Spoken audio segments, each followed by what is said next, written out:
gentlemen, first of all, welcome to our first Inklings event. This is a fireside chat format. No, there's not a fireplace. Our treasurer, I think, simultaneously wants one, but would also come after me if I did one. Basically, this is just a format to where we're having a conversation, but it's with you. So if you have a question as we go along, just feel free to raise your voice. This just keeps it from being a book club. Let's just leave it that way. Does anybody know where the Inklings come from? Yeah, back. It was like the Avengers of British writers. Who were those British writers? Point to your house, by the way. I don't know exactly, but I just know that. Alright, good. C.S. Lewis, Tolkien. and Chesterton. Yeah, Chesterton. That's C.S. Lewis. Well, not Chesterton. C.S. Lewis and C.S. Lewis. Chesterton Chesterton was kind of like the grandfather of them.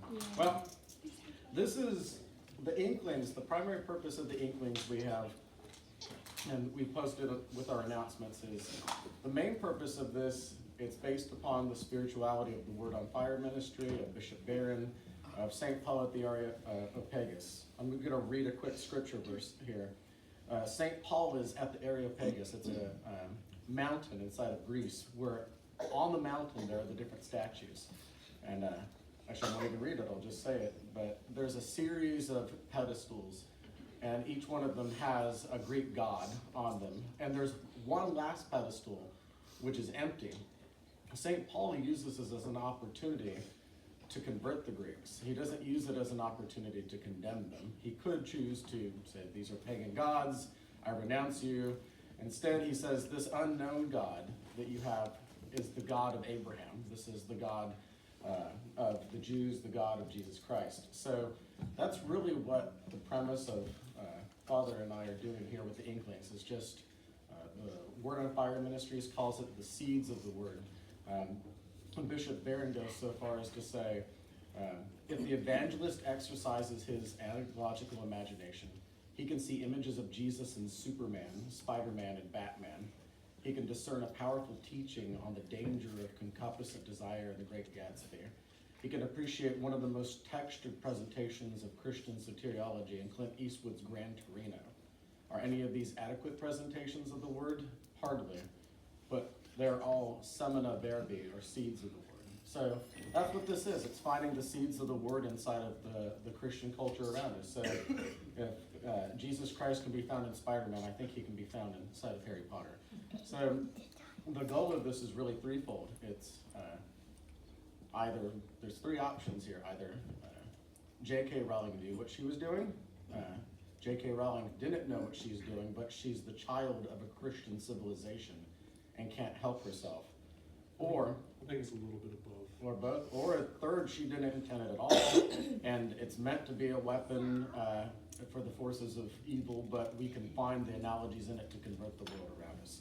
So in the end, it doesn't matter which approach you take, whether you're for or against Harry Potter, but rather what's really nice about like these stories that we love, and we can think about a whole bunch of stories that we love, you know, Lord of the Rings, Narnia, you know, Brendan Sanderson and the Mistborn and all that kind of stuff. They always have aspects of things that are good. That's what makes them a good story. It's those stories that we cringe at. We're like, there's nothing, I don't like this story, when you'll start to realize that it actually doesn't follow somewhat of the story of Revelation and Jesus Christ in the world and what he had to say. It's when those stories follow the truth in one way or another that they grasp us and they actually kind of take us in. And we start to be like, wow, this story is like really good. It has depth. It has like these different aspects to like point towards good things, and they have sacrifice usually in them for the good. And it's really interesting when you start to look at those stories and you start to see those aspects of like good and evil, good against evil. Most stories that are good always have a redemptive quality to them. They always have like a redemptive quality to them. And you can start to think of your favorite stories and realize that, or someone like picking them up from a dark place. It's really good.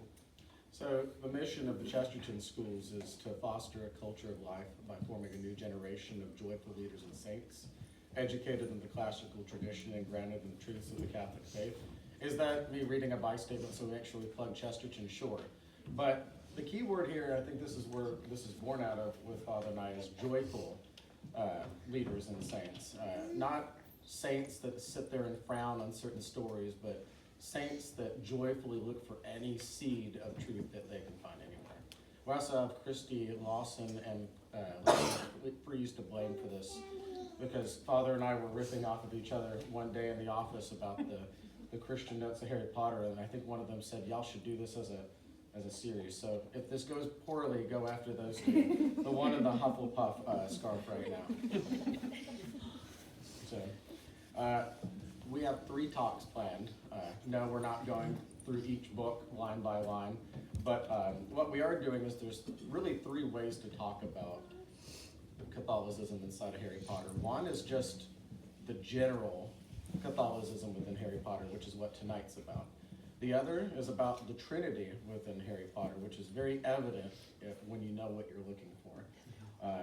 It jumps out at you. And then the third is our own call to suffering, very present in Harry Potter, especially in the character of Severus Snape, which is my favorite, even over Dumbledore. What was funny is I was actually talking to him a little bit ago, since Christmas was so close by. If you actually look at the first chapter in Harry Potter, like when you read it, like, you know, the boy who lived, and it's funny, it's like the boy who lived, and you see like where he was put, like he had no one to go to but the Dursleys. And then you also have like that wizard shooting his wand with the shooting star, you know, and you're like, okay, you're like, this is looking oddly familiar. I was like, it's just interesting, like, did she really intend that?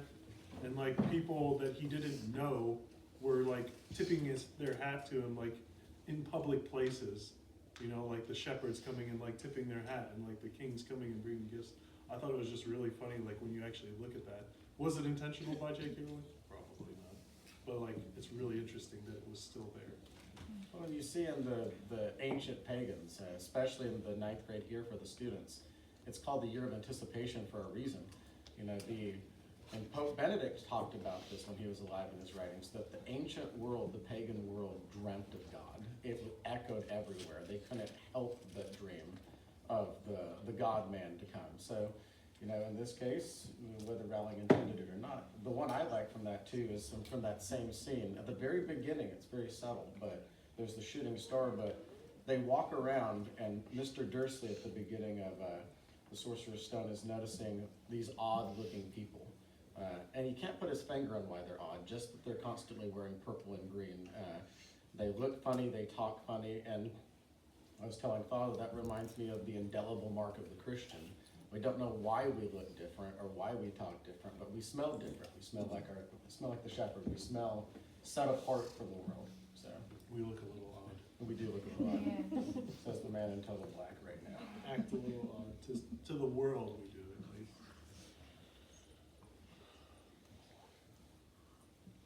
You're next.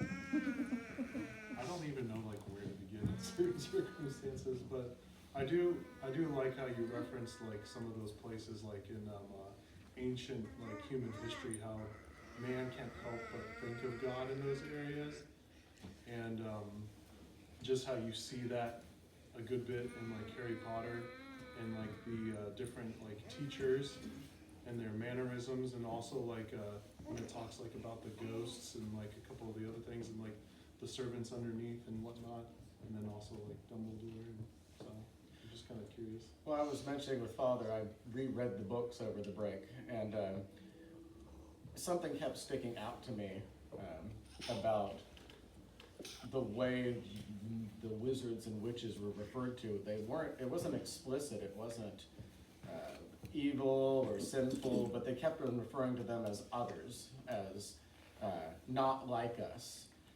And then, you know, get inside of the castle, and I'm reminded there's the one that particularly sticks out to me is a monk, the fat friar, the ghost that, you know, hovers through the hallways. And I thought, okay, maybe this used to be a monastery at one point, and that's why you have the ghost of the friar Peeves.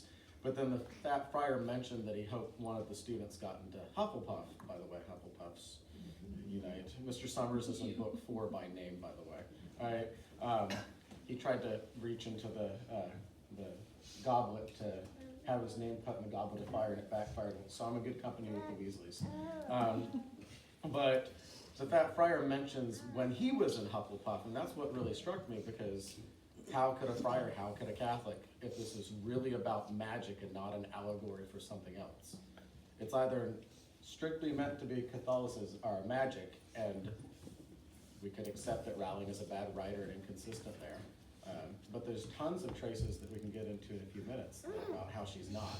If there's one thing Rowling is not, she's not a bad writer. An exquisite attention to detail. So either she's a bad writer and it's a lack of attention to detail, or there's something there. So others not referred to as others, referred to as belonging to someone else, and it's always other than the Dursleys, other than the British. And I remembered something, that there's a genre of literature called Gothic literature, if you're familiar with it. It's classified as basically English Protestant anxiety over Catholics. So basically, they like the stuff that Catholics do, but they feel it to be dangerous and oppose it. But so everything that a Catholic does to an Anglican is exotic, it's dangerous, but they also want a part of it. And so you get Edgar Allan Poe's in this category, Castle of Otranto, Vathek, Flannery O'Connor, you know. And so the whole idea is they really like the castles. Does that sound familiar? The monasteries. They like the Latin, kind of like, you know, the sounds of the spells within Harry Potter. It dives into the mystery that is actually Jesus Christ. It dives into that mystery and the Word, you know, the mystery of the Word. I mean, like, in the Eucharistic prayer, right after the consecration, what does it say? But the mystery of faith. He is the great mystery of faith. He is the Word. And like, when they're touching these little things of like magic, it almost points to that salvation that the Word gives, something that's almost magical in a lot of the world's mind when they don't know actually who He is. It looks like magic in a sense. And so they almost like see it that way in their writing or when they're thinking about it. And I find that really interesting when you start to look at the way they use it. And it's not that they're actually using like actual spells or anything like that, because it's usually just words in Latin. When you're actually looking at J.K. Rowling's like spells, it's just a word in Latin. You're like, okay, that's fine. And occasionally she uses Hawaiian. Yeah. When she runs out of names for Hawaiian. spells. Exactly, and so she's not just using like the actual like hocus pocus or some other spells that people think that she's using. And a lot of people can misunderstand that, and they're like, I don't know what it is. It's because they have never been taught or they don't understand, and so since it's so alien to them, they just say that it's bad. Well, not to mention too, the well overlooked fact that though there's not hard theology on this, but if we're going off the same stories about the devil and experiences and exorcist experiences, the devil hates Latin. The demons hate Latin. The Latin is the language of the church, so why would the spells be in Latin? So that's kind of one to overlook. But the Gothic literature, you have... Because it's more perfect.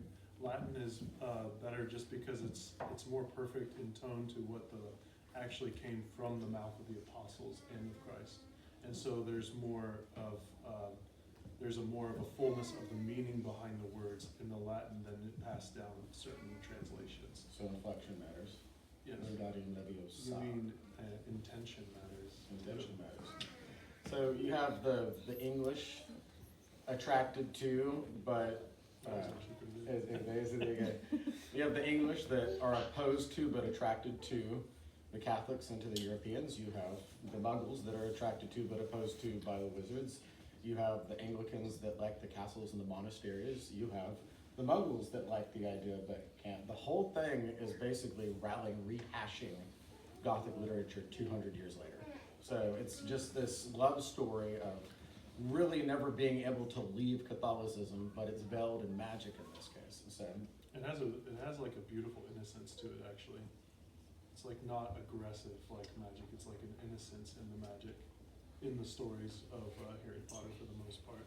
Yes, there's the dark arts, but like most of the magic is like, it has like this innocence to it where it's not like, it's always helpful, it's always doing something good, it's like fixing things and all that kind of stuff.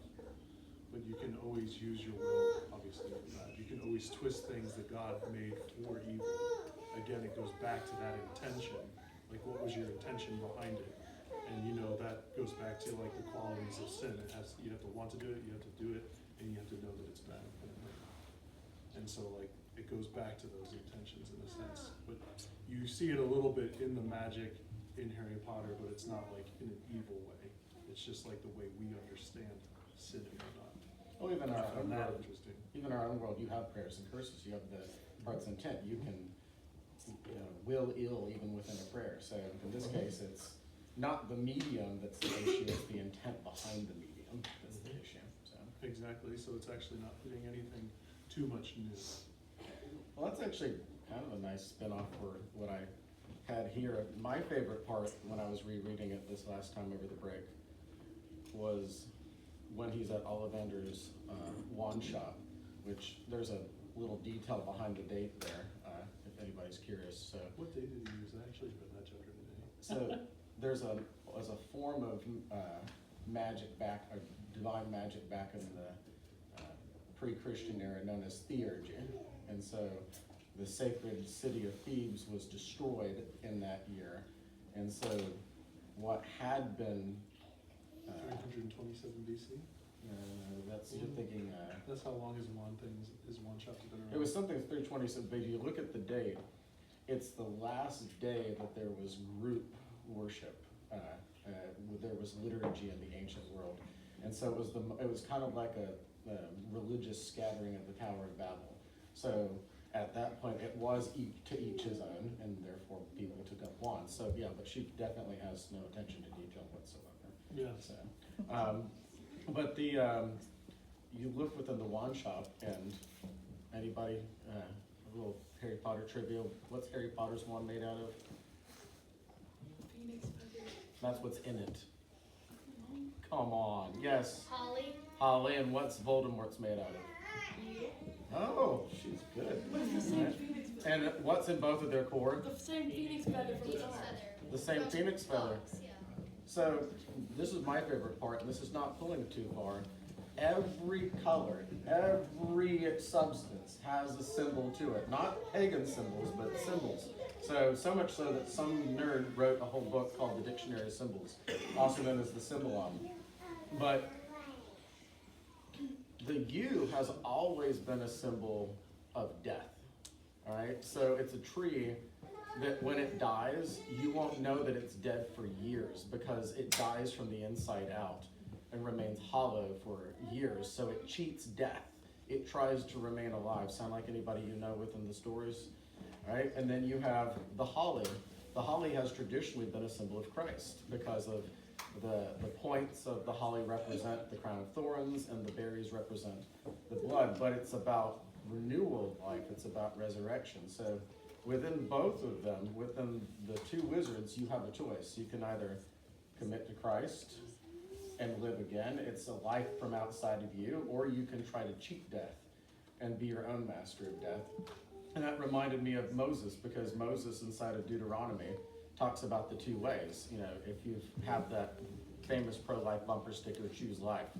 You know, he says right there that consider that I have set before thee this day of life and good, and on the other hand death and evil, that thou mayest love the Lord thy God and walk in his ways and keep his commandments. So you have two choices: go your own way and die, or go the way of the Lord and live. So within this, you have Harry Potter and Voldemort.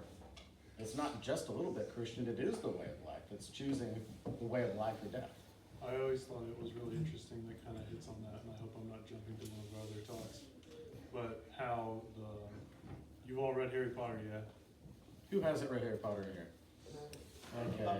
She hasn't finished it. There might be a spoiler. Okay, so we have someone that hasn't finished. Two gingers and a blonde student, we're okay. But Cover her ears. the way that the soul is split is through sin. The only way he can split his soul is through sin and that emptiness. And like that is the dark magic, is sin. I always found that really interesting, that that's what tears the soul apart. And there's like such a deep theology to that, like when you read parts of the book and you realize what that means with that which is on his forehead. So anyways, I don't want to jump too far. You can jump too far ahead. Keep going? Yeah. In case somebody doesn't come back. So where do you think I'm going with that? I kind of want to get you guys interacting. Where do you think I'm going with the splitting of the soul and the scar on Harry Potter's forehead? What is it? Spoilers. Horcruxes? Yeah, and when you see that, so Voldemort is the ultimate evil, he who shall not be named, you know. And what does the devil like? He doesn't like to be named, right? He doesn't like to be named. Don't say his name, Satan. Don't say his name. And what has to happen for them to win? What has to happen to to Harry to win? And you know what it is. I don't want to spoil it for everybody, but it's very Christ-like. Yes, sacrifices them. Yeah. And so it's really interesting, like when you see that, and you're just like, okay, you see the whole story actually revolves around death and resurrection and sin. And then you can start to really unpack the story when you connect that as the story's foundation. But J.K. Rowling does it so beautifully because she doesn't let you know for a long time. And that's what sin likes to do. It's the human history. You look at human history and they knew something was wrong. They knew he was still there, but like he was gone. He was invisible. They didn't see him. And then, there's the one, he's come back, he's come back.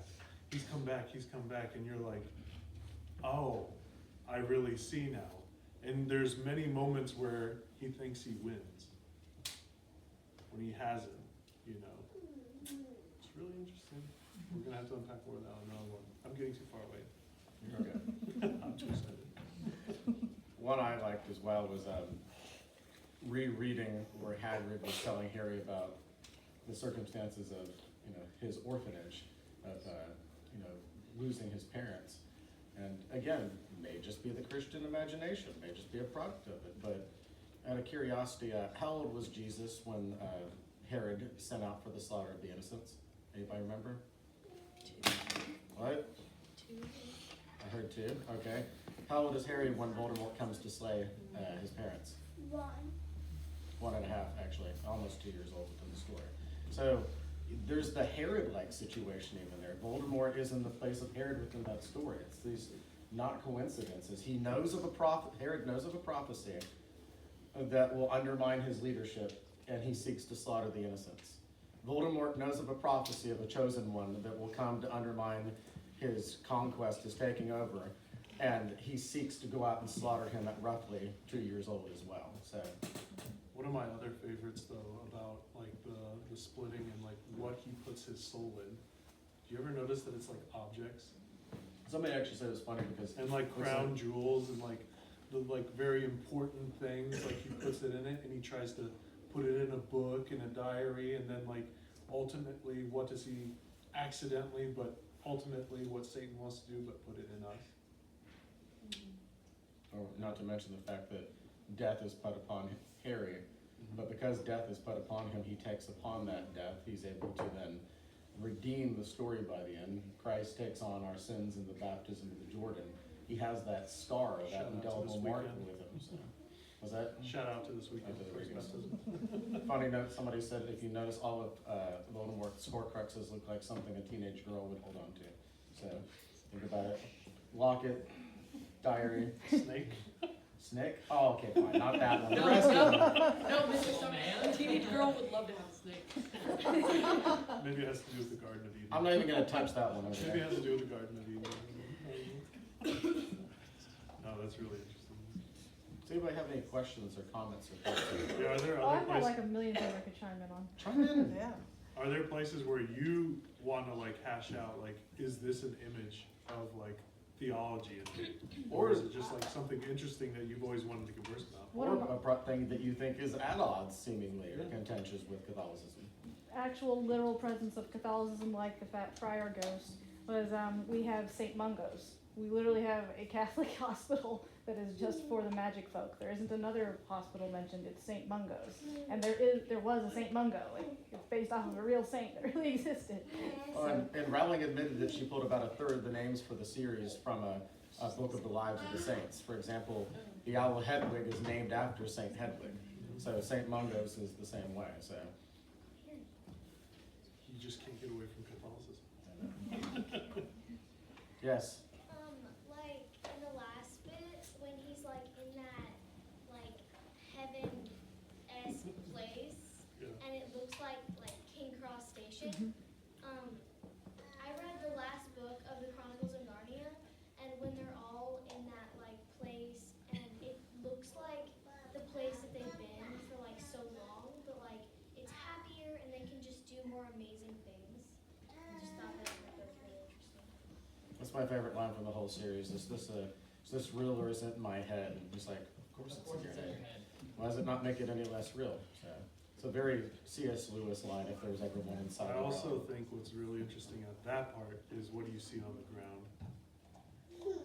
Like in King's Crossing, he was like, what is that? And so it's that part of sin that's like dying. But I mean, Sorry, yeah, go ahead. So I know most people, I've talked to like a lot of people who don't like it and are very like opposed to reading it.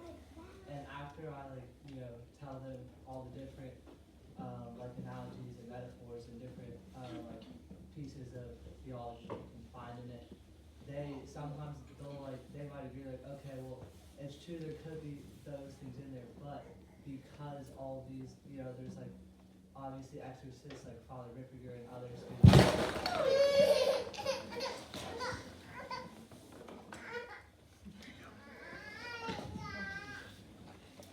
Yeah. Keep going. sorry. lots of exorcists who have advised against reading it because it could possibly, lead to satanic control and whatnot. And so a lot of people that I know who don't want to read it say that they don't want to read it, not because they don't believe that you could find, like if you take the third option, like you were talking about earlier, how where you go into it looking specifically for the Catholic analogy and looking for the good in it. Well, people will say, like the biggest argument I've heard against it is they don't want to read it just to be on the safe side because, there could be, like, just to be safe, I'm not going to read it, and I'm gonna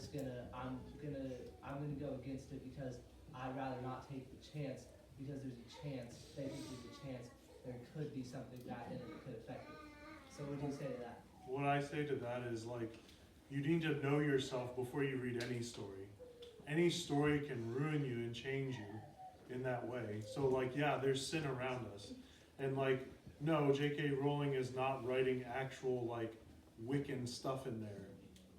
She's not writing like certain Wiccan stuff in there particularly, but can it lead to that stuff? Yes, it could lead to that stuff if they're weak of mind. And that's where the parent has to discern, is the child ready? I wouldn't say that, a 4 or 6 year old should read Harry Potter, but I would say probably an upper middle school and high schooler should read Harry Potter. I mean, that's the same with Frankenstein and Dracula. If you read Dracula and you're a young kid, I'd be like, no, they shouldn't read that. There's stuff in there they shouldn't read. And There's terrible dark stuff actually in Dracula, more dark than Harry Potter. There's desecration of certain things in there at the end. Not only that, but inversely, Mary Shelley's Frankenstein is far more dangerous to the human soul than Harry Potter is. It's actually, this is a whole separate conversation. It was the grand mother of all of the new wave. I say feminist, I mean the negative form of feminist movement involved with the occult and the New Age. So that would have to be read with a more discriminating eye than Harry Potter. And see, there's a lot of things, and I've already said this, like, all those good things can be turned to evil. That we do that in our own lives with sin. We take things that God gives us and we use them for sin. It's part of free will. And, there are certain places that are more mysterious to others in our spirituality that we have to be careful of because we know ourselves. Also, the parents should be very aware of their children. That, yeah, if you don't think your kid should read it, okay, you are the parent. You should definitely withhold until you think they're ready. But I'm not saying that it's evil. I mean, like, I wouldn't have some kids that read probably Lord of the Rings at a certain age, but like, Lord of the Rings is a great book, an absolutely fantastic one. Songs of Solomon used to be prohibited until you were a 30-year-old male, and that's the Bible. A lot of people actually weren't allowed to read the Bible because they didn't want them to misinterpret it for the longest time, actually. Before we get over to On that note too, I would echo with Father again, the parents' discretion. Before our eldest was allowed to read it, we actually developed, because we're nerds, the rubric for the acceptable use of magic and literature. So if anybody ever wants a copy of that, I'll be glad to give it. But you know, we went through with our children what is acceptable use of magic and literature? When is it allegory? No. When is it for virtue and holiness? And when is it for your own gain? Yeah, you see magic in Narnia. You Mhm. see magic in Lord of the Rings. And yes, you see it more readily in Harry Potter, but it just goes to show, like, when they're ready, you know? In the back, there were two hands that were raised. So kind of like, just to add on that, when would you say, like, if you were like a parent and you were trying to consider, like, okay, when will my child be ready? Discretion of the parent. What would you You say? know your child.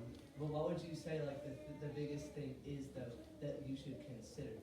Like, specifically, like, what in the story? Is it even, like, the magic, or is it just, like, old? It's how they interact with the book. Yeah. And I think you have a it's responsibility. definitely how you interact with, how they interact with the book as they're reading. The parent will know, like, you should know, common sense. Like, if you start seeing your kid, like, trying to make spells and drawings, maybe it's time to hold off on it a little bit, you know, don't read any more of the books. But like, if it's, you know, obviously, you know, Harry Potter and you're out there in the front yard and you're doing your little thing and running around, that's fine, that's imaginative. That's like waving a sword around, that's fine. How many times have you run around in the front yard waving your wand? Sword, mostly. Swords, I was a huge Lord of the Rings fan, not too much of the Harry. I was thinking about getting the wand for the TV though, that was cool. That is cool. Where you can change the channel with the wand, You're gonna say the something? volume. I was just gonna contribute to that discussion. I mean, I've wrestled this for 20-something years. Like, I remember having priest meetings with Father Or about it back when I was like in college. We would hash out the details of this. And so it took a long time for me to kind of come to the right resolution for myself before I was even a parent. And then, yeah, with kind of gauging the maturity of our kids, I mean, it's the same thing with, like, you know, is it acceptable to play water guns and darts and stuff for the same reason? Your individual kid and how they manage pretend play. Like, are they mature enough to see the difference between pretend and reality? And are they also able to realize, you know, what is good and what is evil in certain things and what to take from it and what to stay away from? Is it a learning experience or is it a place of where they're gonna fall? Correct. So like he said, we went through this and came up with a mutual rubric based off of our past experiences with this specific. It's what we do in our free this time. debate. And before we even like introduced Harry Potter really to them, we kind of went through it and made sure we were on the same page so that they didn't get confusing answers from either parent, and that we made sure that we had answers ready for when they ask questions about, well, this is magic, is this okay? And they use the word witch, is that okay? You know. And Cormac, to your question again, my answer would be, when do you know? Is when they can articulate it back to you. Like, my eldest can articulate back to me when we have these conversations. Why was this acceptable here but not acceptable there? They may not be able to, you know, rattle off Shakespearean answers, but she can give a basic answer as to why this is okay and why it works. If the child can discern and they can articulate that discernment, that's the time that they can. And I think it often helps to start them with, let's just face it, the good stuff. I like Harry Potter, but Tolkien and, actually I would say Tolkien, Rowling, Lewis. I'm about to get hated by someone here. No, But that sounds about right. Tolkien's first. but start them on Tolkien. Tolkien's the rubric. He is the standard for all of fantasy. Start them with that. Work them through either Lewis or go on to Rowling. But have it rooted in a Christian Catholic imagination first in the world of Tolkien. They don't have to understand everything in the story. Just read it each night and then talk about it, and they come to know what it looks like. For example, is it acceptable for Gandalf to be a wizard because it's an allegory for an archangel? It's not the same thing. Which, by the way, that's the same reason for Harry Potter. They're not actually fully human. They're wizard blood. It's an entirely different species. So, In the back. Kind of adding on to like what you've been saying, and discussions that we had in class before about how whether it was intentional or not, the fact that there are Christian aspects inside the book, I completely agree. But I guess my biggest question is, would an atheist or a Christian get more out of the book? When somebody reads it, faith aside, what morals do they get from it? And if you say that, there are so many Christian aspects inside of it, why are we waiting till kids are mature enough to articulate it back to us to allow them to read them? Why are we waiting till high school to have you read Homework to Arthur? We don't necessarily, that's because of mature content inside of the book. This is because kids will get confused with magic and spells inside of Harry Potter. And But my with Homework kids to get Arthur, there are confused things with, that adults understand that children don't. my kids also get confused in the Iliad and the Odyssey as to why we're reading a book about people getting slaughtered to death, or making it back and doing certain unholy things along the way back on islands. So, I mean, you want to wait till an age to where they understand the confusion and can talk about the confusion would be my answer to you. As far as which one gets more out of it, the Christian or the atheist, I would pull a Chesterton here and say, I can have a healthy hatred of pink. I think that for the Christian, they find Christianity in one more place in the world that they can enjoy compared to all the smut that's out there. And that for the atheist, it might be a point with conversion. I have talked with several atheists or several agnostic or secular people who have been able to use these analogies within Harry Potter to, convert them or persuade them. Also, Cormac, to your point, St. Teresa of Avila said, we should reverence an image of our king wherever he may be. And she went so far as to say, if that painting of our king, Christ the King, were in hell, she would kneel before that painting and give thanks to God. Now, are there places where the painting is more smudged than others, where it's maybe a waste of our time to reverence that particular image? Sure. So are there works of literature and movies that there's just too much detanglement to do to enjoy it? Sure. I would posit Harry Potter's not one of those, and the digging and untangling's worth the gold. I would just say Harry Potter's more along one of the classics and actually points more to Christian values than away from Christian values. If you reread the books, they're actually quite filled with virtue. They encourage There's virtue. a lot of sacrifice in it. There's a lot of sacrifice in it for those that they love around them. I think too, even at the end of the first book of the Philosopher's Stone, how does he kill or do away with Quirrell, Professor Quirrell? He simply places his hand to him, and just the mere goodness of Harry is enough to do away with him. I think of an exorcism scene of, Vade Retro Satana. And what was that, that ancient magic that withheld the killing curse on Harry Potter, but the love of the sacrifice of the mother? So every That time you have protected. the good Yeah. magic, it's always the ancient magic, and then I think of Aslan, Yeah, it's love. So it's the ancient magic, the good magic is always love. It's interesting when you actually look at it that way. Yes, ma'am. I don't know the right point to interject is because you mentioned at the very beginning something sparked this thought. But in distinguishing atheist versus Christian, who would be drawn to the story, what would either get out of this story, I feel when you read it, especially to its completion, you can feel the Christianity just all over it. Like it's glowing throughout the whole plot and all of the different little flaring details. Meanwhile, if you don't mind me bringing up a counterexample, I don't know why this popped into my head right at the beginning, but like something like the Golden Compass. I knew you were because going there. I studied that one too, and I remember the first time I read it, I'm sorry for this description, I felt dirty reading it. I felt like something was icky on me. Doesn't have a good redemptive like ending. palpably, huh? It doesn't have like a redemptive ending. It has no redemptive ending. I've And never that's quite why those finished the whole stories aren't series. attractive to us. But I knew that it was attacking my values.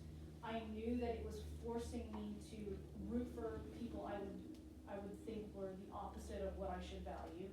And as far as I understand, the ending goal is to basically defeat God. So like, when I found that out afterwards, speaking with one of my advisors in college, because Golden Compass, not Harry Potter. Golden Compass specifically, I remember feeling something was wrong the whole time I read it. And I sat down and had a conversation with her, and she's like, well, it's great. It's this atheistic counter to Tolkien. It's wonderful. And she didn't care. And then she said, and the whole result was like, this kind of atheist victory, this destruction of God. And I'm like, well, that kind of makes sense then. Like, I was feeling it the whole time. Like, and with Harry Potter, it's the exact opposite. It's more in line with how I feel when I read Tolkien. Not to say that emotion is everything, but when you know what you're looking at and you know what the affectations are of your faith when it's kind of brought into that sort of colorful light, you can feel it and you can see it, and it's very palpable. And two, again, we have dealt with it. We have had the most literature written in the last 100 years. 95% of it is crud. Like, it's just badly written. And the main reason is not because of writing style, but you look at such works as The Wizard of Oz, a terrible novel. Like, he says in the preface that he's setting out to remove all morality from his story so that kids can just have an enjoyable story without having to grow in their virtue or their morality, and that it's supposed to spare you the gory details. Even though that book is really gory.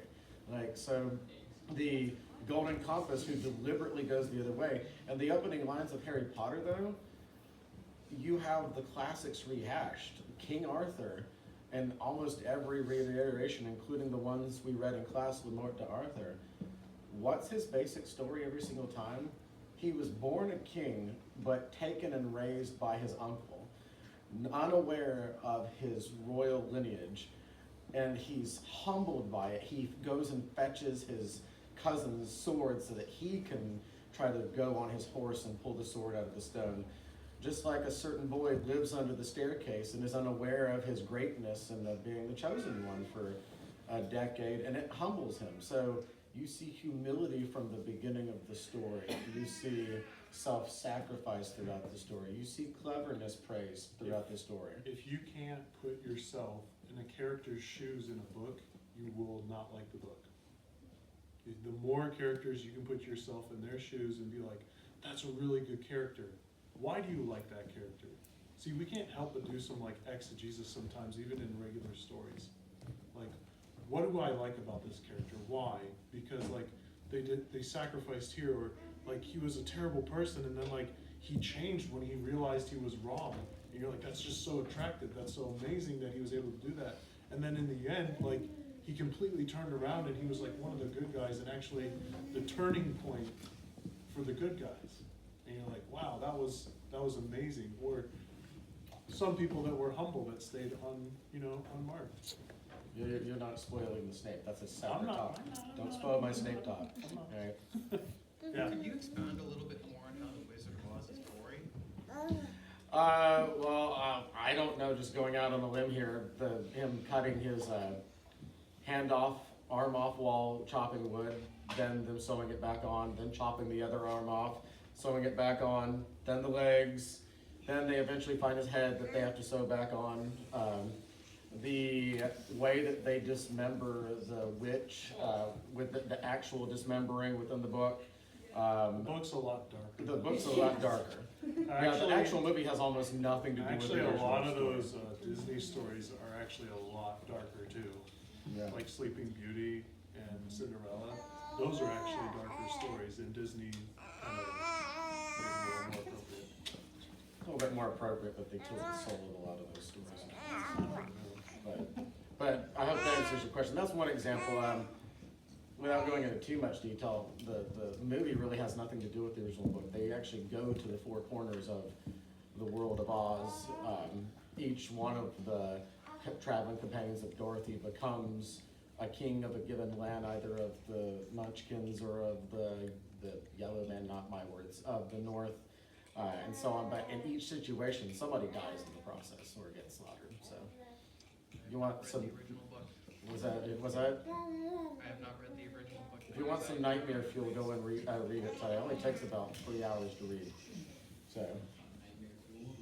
it is nightmare fuel. I had some nightmares after that one. So that You story get really got nightmares after altered. that. You need. That Wow. So what are some? Yeah, go ahead. I was just going to add about the Golden Compass. I think it's really interesting because when I was growing up, the Harry Potter books were still coming out, and I remember there was a lot of discussion in the culture about the Golden Compass versus Harry Potter and all this stuff, but I feel like no one even talks about the Golden Compass anymore. I feel Because like it's a bad book. and that's kind of my point, is that it's not really, it hasn't lasted. It's not like a... It's like the Psalms. It's not a book that's gone on, but I think that it's really interesting that, whether you're a Christian or not, I think you can read Harry Potter and just see, like, there's so many things that are just archetypically true in this book. Archetypical is the key word there. And I think that is why it is so, like, whether you see it as an image of Christ or just as like this is the human story, this is the human experience, and this is the archetypes that make it true. I think that's why it's so attractive to people. And one of the things that Father Ripperger says that, I've really struggled with the whole, like, Father Ripperger's comments and Catholics who are critical of Harry Potter, one of the things he says is that people are so drawn into Harry Potter that they kind of get, like, consumed by it. And I think part of that is that Harry Potter is actually a good book that is archetypically true. And like you said, so much of children's literature, specifically in the last 100 years, has been so bad that it's like, what else are we supposed to cling to, And that's the key thing. I like what you said with the archetypical. Let's suppose there's no Christian value to it whatsoever. But let's suppose simultaneously that the Catholic truth is the truth. That means it's universal. That means that all archetypes are our archetypes. And if Rowling is not Christian, she's at least not rejecting the archetypes built into the fabric of the universe. Which also brings up a point that she's not proud, because if she were, she, like the Golden Compass, would try to do something as insane as rewrite the literary laws of the universe just not to acknowledge God. So at the very least, she's, I would say, neutral. I could still think she wins on our side. All right, but I don't know why I'm doing that. But that's the point. So I think this is the great confusion. I'll bring something up since we brought Ripperger up twice and ripped the Band-Aid off. I also think that goodness always endures. Right. And that always goes back to the Psalms where it goes, like, there's evil man, he stands like a Lebanon cedar, he is there, and then I passed by again, and he was nowhere to be found. Mm-hmm. Evil will never endure in the long run. It's always the perseverance in goodness that always lasts. That's why the Catholic Church is the one true faith, and it's lasting thousands of years, because it will last until the end of the world. Mm-hmm. Goodness lasts that far, and those good stories that are good will last, and the Golden Compass will fade away into nothing. Well, and I'm a huge fan of Ripperger. I love Father Ripperger, but when I hear the claims of demons helped in Rowling write the story, which first of all is hearsay. Even exorcists have to cite their sources. I imagine to myself, if something were a force for good, what's the first thing a demon would say? Is that it was a force for evil. So demons lie. If you have the sentence, as Father said the other day, a demon said, well, there's your problem. If you listen to whatever the rest of the sentence said, here's your sign. So in that instance, I would argue that if you're taking your wisdom from demons, you have to be very careful. And if I were, it's called the discerning of spirits, and priests are taught very carefully what to say and what to take from the demons in exorcism. And I'm not going to get into that right now, just because it's dark. But you don't take all that other stuff that happens there. In fact, most exorcists say, don't listen to what they say. Pray while the exorcism is going on. So I think that's the big thing. I think we have one of the greatest smoke and mirrors and hoodwinking that we've seen in the last 65 years of literary culture. But he does have a point, if the child is weak in mind, don't let them read it until they're ready, because they could fall that way, and that's the last thing I want. And that goes back to the parents' discretion and the maturity of the child and the solidness of their faith if they can read it. If it's weak, which, it can grow, everybody's a little bit different, that's okay that they can. When the time comes, they can, and that's the parents' discretion. Out of curiosity, how many in here are converts or reverts to the faith? Show of hands. They're all cradle Catholics except for us? All right, wow. Well, this is a weak example in this room, but I've had it in 3 or 4 other rooms. How many are converts to the faith, and they'll raise their hand? How many are Harry Potter fans? Almost all of them raise their hand. It goes back to that idea of Gothic literature and the Anglican anxiety of the Catholics. We may not be Anglican, but we're Protestant, a lot of these converts.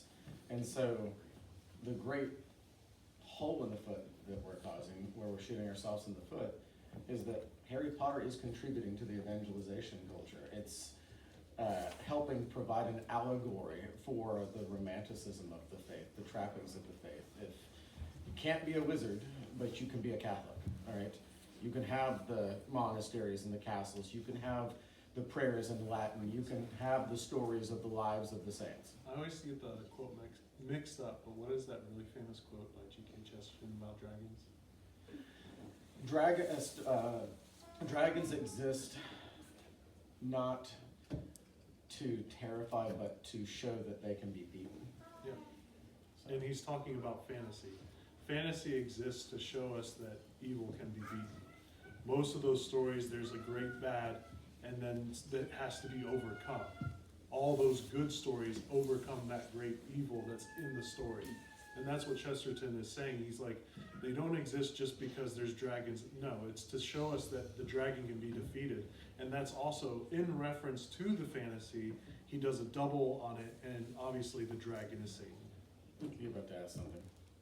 I was just gonna add something to what you had said earlier about discerning whether your children should read it. Do you think that that's why so many people are maybe against having it out there, just because maybe parents aren't discerning, and just, people are And I mean, like, certain parents are like, well, I'll just stay away from it altogether and then I don't have to worry about it.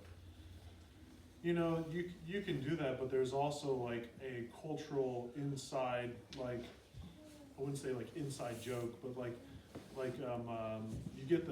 you get like the jokes that are going on based off of, like, if you've read like say Frankenstein and Dracula and like the Iliad, the Aeneid, Dante's Inferno. Those are the classics, and like Harry Potter and Lord of the Rings, you get references from other stories when they shout out to him, like incognito. You're like, oh, he's calling out on Dante. That was really cool. And like that's another reason, in my opinion, to read Harry Potter, because it's actually worked its way into some of those writings when other writers actually call him out on it. And that I find really interesting, because ultimately, it's always a shout out. A lot of those really good Catholic stories, they're straightforward, and they're a shout out actually to the story of Christ. Ultimately they're shouting out to truth. But like when you get that, it deepens it. It deepens the truth a little more, because you're like, oh, it's connecting the dots. It's connecting the dots. And that's what makes you fall in love, is when you connect dots in mystery. When you fall in love with Christ, it's because you're looking into mystery and you find this truth and this truth, and then you're like, oh, it connects here, and you're like, oh, that's so cool, and you fall in love with it, and you're like, where else does it connect? Where else does it connect? And you want to read it again. You want to think about it again. You want to pray. That's what it really draws you into. And I think that the parents that are lazy in that, they're doing a disservice sometimes to their kids. I'm not saying every kid has to read Harry Potter, but like, they're doing a disservice if they're not letting their kids read some of those classic literature books. Because like, regardless of the matter, they need to be able to go out into the world and explain these things to those people, so they can lead them in the right direction. They're meant to be prophets, priest, prophet, and king. And so the more we know about these things, I'm not saying you need to read like dark books so you can talk to Wiccans or something, but like, to read those books that other people read, to draw them into the faith by knowing the literature.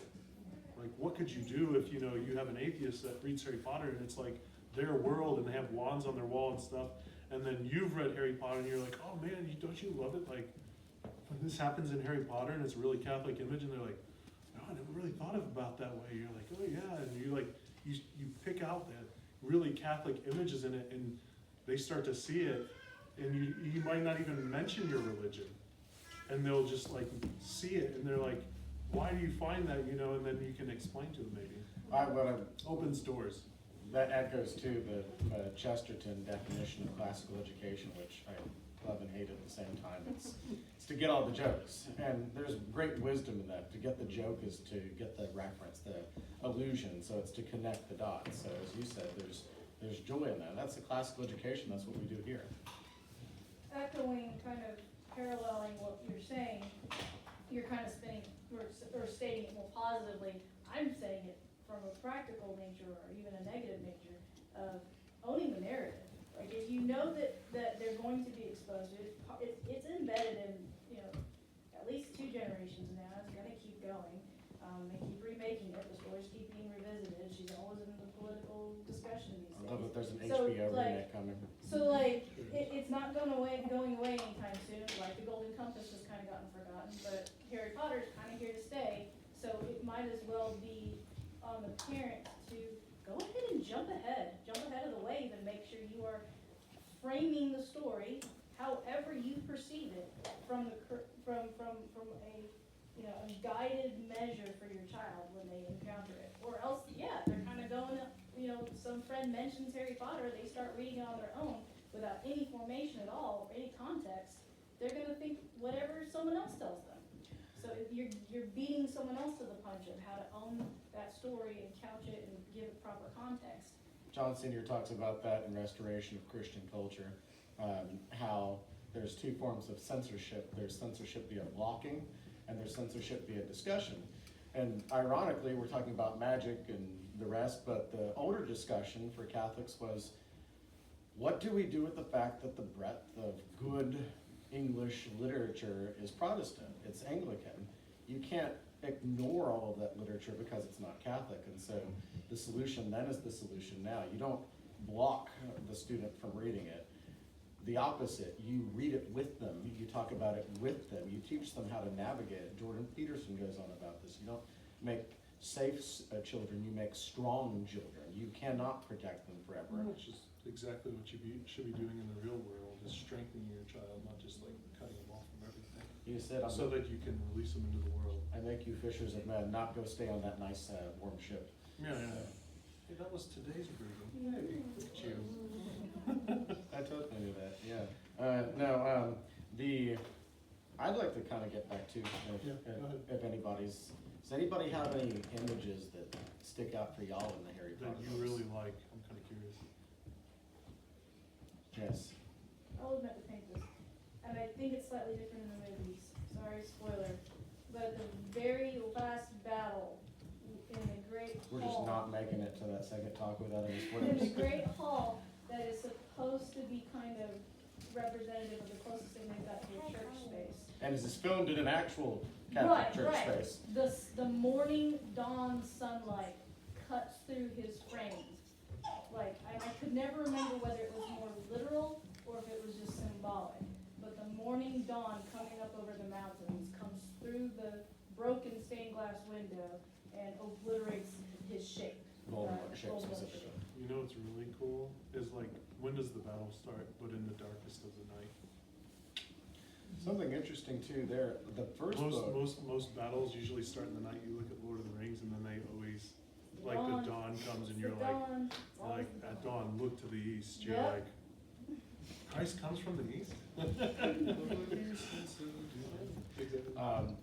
The first book, the whole first book might as well be RCIA, because I mean, other than seeing the people set apart, other than seeing the shooting star, other than seeing the rejoicing, what do you get in the first book? You get, what do all first years have to do? They have to go on a ship. They have to go on a boat across the waters. There's a reason why I chose that image for our advertisements, and then he called me out on it the next day. It's like, I see what you did there.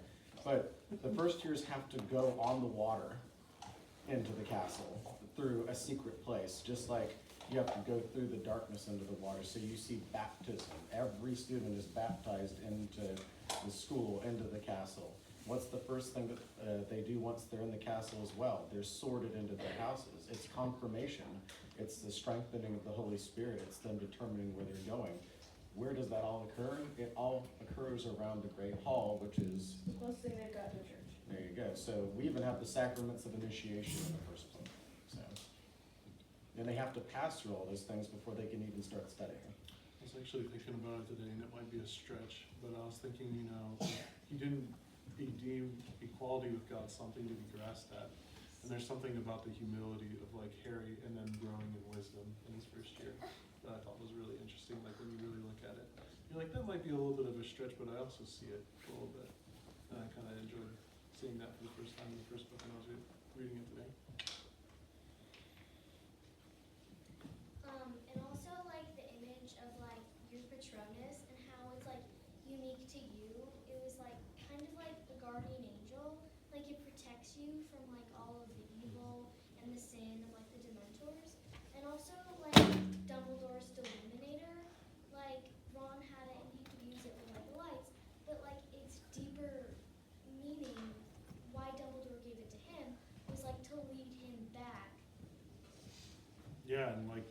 went through my heart kind of thing.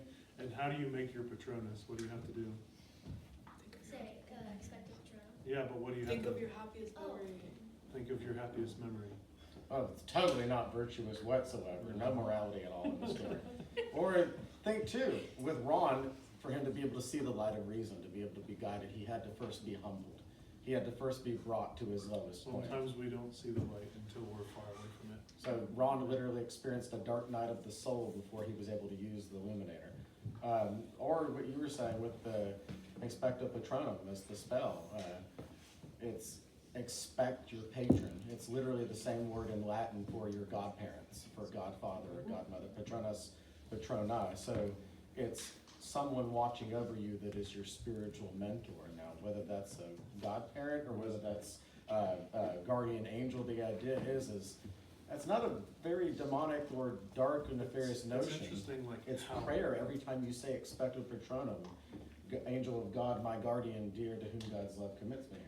it's that one's like one of the most straightforward ones in all the book though, because what does it push away? The Dementors, and you're like, you're like, okay, I get it. Yes. Do you think J.K. Rowling ever knew about Christ? Like, that's where she got the idea? Well, she's Anglican. Absolutely. God bless her. And I understand she's now actually discerning either full reversion to Anglicanism and or Catholicism. Yeah, I was reading stuff on it. So she's at least Pray for making her. some return to a deeper form of Christianity than she presently stands. So, and as we said, she's been a force for good in the world recently with the gender theory and LGBTQ movements. Mhm. So back to the Expecto Patronum, doesn't Harry also picture Sirius Black, which is his godparent? Yes. Oh yeah, by the way, there's godparents. Hey, very I was nice. about to say, like. And they celebrate Christmas with Christmas trees, and they celebrate Easter within the story as well. So, and not like the British style of happy holidays, like straight up Christmas, right? The Christian flavor of the holidays. Almost brings like Saint Nick, like Narnia. Yeah, right. So like I see a weird parallel, but it's like kind of opposite to what it is in the book. Like Weird when parallels are my Wormtail is favorite. summoning Voldemort, he's like bone of the father, unknowingly given, blah blah blah blah, and then it's like it almost reminds me of that part in the mass where it's like, blessed are you, Lord God of all creation, for through your goodness we have received the bread we offer through fruit of the earth and work of human hands will become for us the bread of life. Second point towards your house tonight. Well, look at that. It's even better than that. That's good. But look at everything within that spell, that curse. It's a violation of the natural world. It's a curse. It's using things against their wills. It's equivalent within the wizarding world. Was that? The greatest curses usually have to do with against your will directly. It's a black mass. It's what you see with the satanic masses. What do you see with the black masses? They steal a host and they desecrate it. They say the prayers backwards. They have the cross upside down. So it's again the notion within theology that there is no such thing as evil. Evil is simply a perversion, or as Augustine said, a negation of good. It can't do anything on its own. It can only corrupt good. So all of the black magic, the evil magic, the dark arts done within Harry Potter is just a corruption of the good spells, the good magic. Cheap fake. Was that? It's a cheap fake. It's a cheap fake. Exactly. And it doesn't last. Snape was my favorite character. Yes. We can't talk too much about that one. It's because his voice in the acting. Oh, yeah. It's also a sacrifice. No, I I get the like that he's always just so advanced and he like was just like he was only doing it for Harry's mom and all that, but like I get it why you like it, but like it's not that deep of a character. Excuse you. Okay, it is deep. but Severus still, why do Snape you like is it so the much? deep. First of all, you're baiting me, and I'm not taking it. I'm not Right. raging. We'll go Secondly, into it the next time. he is the deepest I character know it's in the deep, but why do you entire like it so story. much? It needs to be Harry is the savior figure of the story. Actually, he's only 1/3 of it. Spoiler for the second I book. would say But he's also one of the most superficial elements. Severus Snape is the deepest, most human, most well-written, most relatable character of the he entire is the story. quiet, humble, suffering servant. Yes. And I'll leave it at that. We'll go more deep into Yeah. it. No more baiting over there. I'm not raging. No, you're snake baiting. You're snake baiting. Doesn't he also start off by hating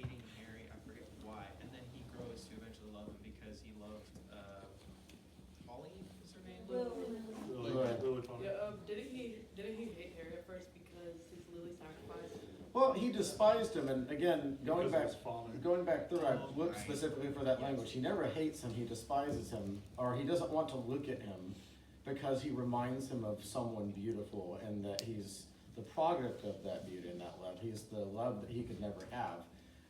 No, can't touch it. No. Yeah, I know, I no, almost said say like, really close to almost- Snape I've being again. almost said like 10 different things. I'm trying to choose something If you else. understand Severus Snape within the story, Snape is the Christian backbone, the key, the Christian key to the whole story, reading like the whole Paul. story in a Christian light. He's like Paul, he has like no shit. Anyways, I'm gonna get too far out. They're really trying in the back. Alright, Molly. Well, one of the things I think is interesting, especially because of how many people are highly sensitive about the degree of magic in the books and everything, is AKA Catholicism. well, I mean, we believe in miracles and everything, so there's an element of magic in our faith anyway. But the number of instances where the trials or the challenges that they're trying to overcome, they beat not through explicit use of magic, but through either, you know, what they've learned in their education and their use of friendship, but also just the purity of heart. You know, Sorcerer's Stone alone. There was no magic on Harry's part in getting the Sorcerer's Stone. It was purely because of the purity of his heart and that he did not want it for himself. The beginning and then the end. Well, look at what you said too with miracles. It's what are miracles? But as I understand the definition, it is the temporary suspension of the rules of the natural universe. It suspends them, it bends them, it doesn't break them, but it's a suspension of the rules of the natural universe. What is magic in this story but a suspension of the rules of the natural universe? But look at the spells of the good wizards versus those of the dark wizards. It's intercessory when it comes to the good wizards. They say a spell and then they have to hope that it works, right? But they can't force the spell, even though there's not a present person invoked within that specific spell. They have to say the form and the matter akin to the requirements of any of the sacraments and hope that they work, but they can't force them. Look at the spells of the dark wizards. They're always a forcing, they're always a violation, they're always a taking upon themselves the controlling of the universe, which is real magic that's evil, which is occultism. Yeah, and you can see it like in the way the good wizards actually defend themselves in the spells they use. Like they're not killing them, but they're like only using those in defense. And I think it's actually kind of funny, the only spell that, you know, is maybe not just actually gets bounced back on Ron, where he eats his own slugs. I think you're talking about in Molly He's Beasley. like, eat slugs. He's like, oh, you know, you're eating slugs, you know, you reap what you sow a little bit. And look at the cursing spells as well, the unforgivable spells, like for example, the Avada Kedavra. It has to be done with intent. It's, sorry for spoilers for anybody, but Dumbledore's scene, you know, the reason why Snape's spell is blue and not green with the Avada is because he doesn't mean it. He doesn't do it with full intent. He would have to actually, in one You're getting on stupid. yeah, I know. I can't not mention a little bit, but the point being is what you're saying. It's a forcing of it. The dark arts are crueler because you could just say one of the good spells and it work or not work. The dark arts demand that you sacrifice your will over to them for them to work. Severus Snape is also one of the only students who knows Latin. You're not supposed to learn Latin at Hogwarts because they don't want you to make spells. Well, there's actually two theories about why Latin's not taught at Hogwarts. Theory one is that they don't want you getting clever and creating your own spells because it would be equivalent to creating atomic bombs, and then we have the Oak Ridge of Hogwarts, right? Secret city. The secret city. The other is that look what happens when they mispronounce Leviosa, and we all know, my Latin students, that Latin is a language of. What happens if they get the ending wrong and they accidentally, like Flitwick says in the first book, go from levitating a feather to blowing up the entire classroom? So I think that's why they don't have that within the story, is not that they think they're going to become masterminds, but they're going to be students bad at Latin and blow something up. So would Muggleborns be like converting Catholics and purebloods be like born Catholics? no, the purebloods are all the evil ones, Cameron. Was that? Would the Muggles, right, be like The Muggle-born Muggle-born, wizards. be like converting Catholic? I actually didn't think that Jew or Gentile, slave or free, Greek or man, you see that there's this emphasis on, I actually think it harkens more to the Jews and the Gentiles of the time, of that if you were not of the Jews, then you were not worthy of salvation, and then Christ comes to bring salvation to the Gentiles, and so that's actually what I think it is. That could be a way. That's the wonderful part about allegory. There can be several, and even Aquinas talks about this. You can have different senses of allegory that may apply. So, yeah. So, last few questions. The Weasleys are actually the only, so not all purebloods are evil and mean. The Weasleys are one of the oldest pureblood wizarding families, and that's why the Malfoys always hate them, because they like muggles and all. The Essenes, yes. So the Zealots. If you're John not, the Baptist. if you're not familiar, you have the John the Baptist didn't have very much clothing. John the Baptist. Ron Weasley, he prepares the way for Harry Potter. So, any other questions?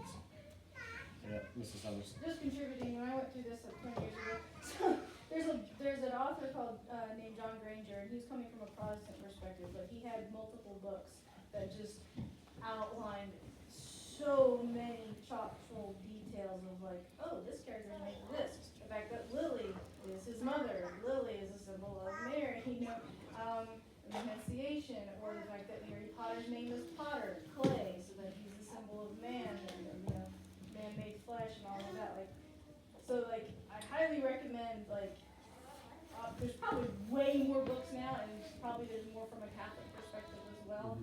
But that was a great eye-opening, along the lines of what we're doing here. That was a great eye-opening author that I checked out, was John Granger, and he tackled so many of these same issues, and that was way back, before even all the books were out. There's 2 books I would recommend, and I'll keep them out in the school if you're interested. This is a very just standard, existed outside of the need of Harry Potter and its existence. It's like I said, it's they're calling it the Dictionary of Symbols. Its original name is the Symbolog. This is every symbol ever for any culture, anywhere. It doesn't cover absolutely everything. There are some symbols missing, but it covers more than that. Shows you the pagan, the Christian, the Jewish, and it's always interesting to see where it lines up. So if you're ever interested, this is a good source. This I vetted, The Magical Worlds of Harry Potter. It's pretty good as well because it doesn't have an agenda. It's not aware that we're talking about this from a Catholic perspective or an atheist or agnostic perspective. It simply collects the different symbols, animals, names, and brings them out so that you can understand it further. So these are 2 good ones. Last question. Last question. Like also, like with Harry Potter being like a symbol of Christ and like the shooting stars and everything, I think that also from besides being like a Mary and Joseph figure, Lily and James could also be like martyrs because they're dying for Harry. Exactly. Good. All right. Is there any way you want to close? Is you praying? All right. Thank you, everyone, for coming. Feel free to stick around and talk for a few minutes, but in the interest of time and keeping this fairly And you have a short. closing announcement too. Oh yes. Our treasurer, who's sitting in the front, is nudging me for a text message from her husband. Make a announcement on the vouchers in gala tonight, and that he's sad to miss this. All right, so we have the voucher window opening tomorrow, and so are we gonna have? So tomorrow at 1 p.m. is when the voucher application window opens. Everyone please apply, regardless of which tier you think you're gonna be in, or whether your kids are already here or not here or whatever. We will be here with extra laptops if anyone needs any assistance applying or anything like that. A reminder, if you are planning on seeking financial aid from Chesterton, applying for the voucher is required You may or may not get it, that's fine, but you have to apply it, and if you have any questions, ask me. And then the second point is, remember, we have our gala this upcoming Saturday. There are still a few slots left that you can RSVP for. If you sit at my table, we'll talk about Harry Potter. Yeah, did you have, I think you wanted to. Oh, and the third event, we have our third Cultura Vitae talk of the year by Mrs. Summers. At the end of this month. It's at the end of this month. Which day is it It's again? like the 27th or something, it's a Tuesday. Tuesday the 27th. Last Tuesday of the month. And it'll be on the history of the Montanaria of the chalk artist, which Basically the Catholic tradition of sidewalk chalk. we'll close this with prayer. The Lord be with you. May Almighty God bless you, the Father, and the Son, and the Holy Spirit. Go in peace. Always.